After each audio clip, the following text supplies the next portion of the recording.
Court ने गोदी media के दो बड़े चैनल अडानी के न्यूज 18 और सुभाष चंद्रा के जी न्यूज पर 5-5 करोड़ का जुर्माना ठोका है। साथ ही एफआईआर के भी आदेश।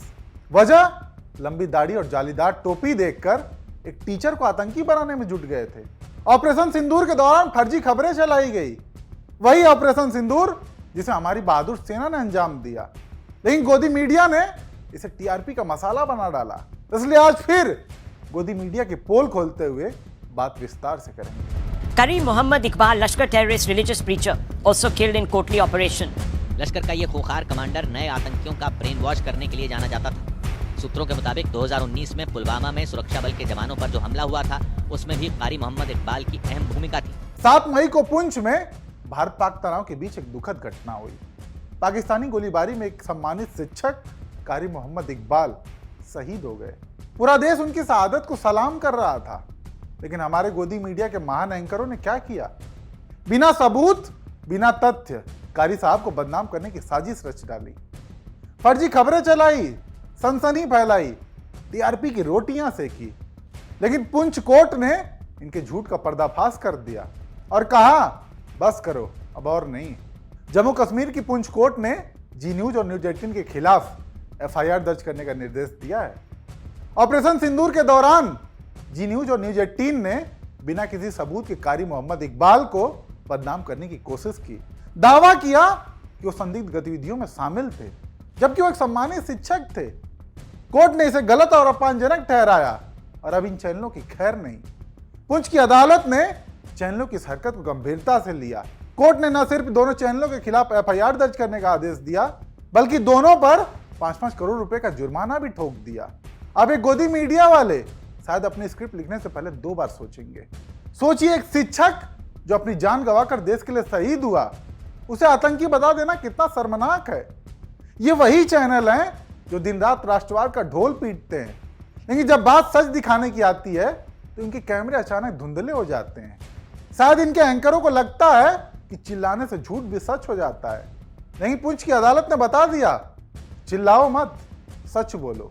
यह मामला सिर्फ जी न्यूज और न्यूज 18 तक सीमित नहीं है, यह उस पूरी व्यवस्था की पोल खोलता है जो झूठी खबरों को हथियार बनाकर समाज में नफरत और भ्रम फैलाती हैं। ऑपरेशन सिंदूर जैसे संवेदनशील मुद्दे पर गलत खबर चलाना न सिर्फ गैर जिम्मेदाराना है, बल्कि देश की भावनाओं के साथ खिलवाड़ है। और यह पहली बार नहीं है, गोदी मीडिया बार बार ऐसी हरकतें करता रहा है। ऑपरेशन सिंदूर के दौरान इसी गोदी मीडिया ने इस्लामाबाद पर कब्जा करवा दिया था। कराची तबाह हो गया था। पाक आर्मी चीफ आसिफ मुनीर गिरफ्तार हो गया था, सरेंडर कर दिया था, पता नहीं क्या क्या। लेकिन आज सच्चाई सबके सामने है, कुछ नहीं हुआ। और सबसे बड़ी समस्या कि सरकार कोई कड़ा एक्शन नहीं लेती इनके खिलाफ। सूचना प्रसारण मंत्रालय मुख बना देखता रहता है। लेकिन इस बार पुंछ की अदालत ने इन्हें आईना दिखा दिया। कोर्ट का फैसला एक मिसाल है। अगर देश की दूसरी अदालतें भी ऐसा ही रुख अपनाएं तो शायद गोदी मीडिया को अपनी जिम्मेदारी का एहसास हो। वैसे उम्मीद ना के ही बराबर है, नहीं तो गोदी मीडिया पर एक्शन की खबर समय समय पर आ ही जाती है। अभी हाल ही में राष्ट्रवादी रूबिका, उनको एक पूर्व आईपीएस अमिताभ ठाकुर ने लीगल नोटिस भेजा था।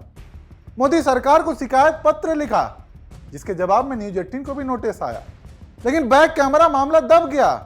क्या हुआ कुछ अता पता ही नहीं। एक और गोदी पत्रकार अर्नब गोस्वामी, जब देश में टर्की को लेकर लोगों में गुस्सा था, तब इसी एंकर ने टर्की के इस्तांबुल में कोई कांग्रेस ऑफिस थी, उसे अपनी देश की कांग्रेस पार्टी का दफ्तर बताकर झूठ फैलाया। सोचिए, विपक्ष को बदनाम करने के लिए चरण चुंबक पत्रकार कितने बड़े वाले खोजी और रिसर्चर बन जाते हैं।